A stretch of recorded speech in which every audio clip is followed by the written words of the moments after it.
Let's talk about that competitive edge, the one that you don't even want, but it keeps showing up anyway. You hate it when others are competitive, but somehow you may find that you're even fighting for the basics, like you're stuck at some kind of survival boot camp. So here's the kicker. It's not about competition at all. It's about hurt. The kind of hurt that you can't feel or express because it's buried. So when you learn to hold back emotions as a kid, like hurt, it doesn't just disappear. It goes underground and it freezes in your body and it quietly starts to shape your worldview and your reactions to others.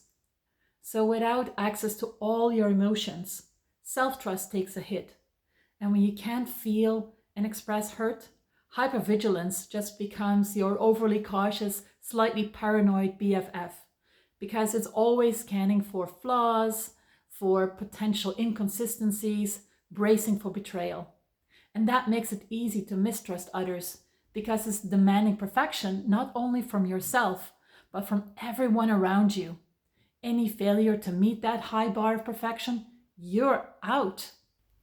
So that's why the repression of hurt keeps you in a fight or shutdown mode, especially if you also repress anger, because those survival modes protect you from that buried vulnerability.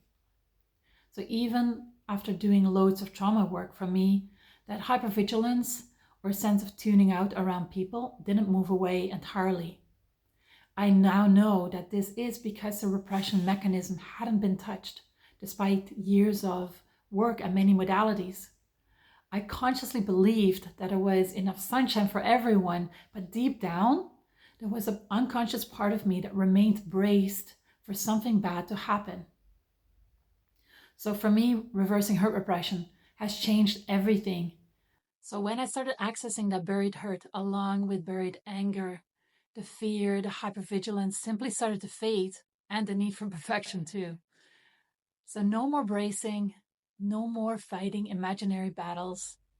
I can't even express how freeing that is. So what if the competitive edge isn't really you, but just buried hurt?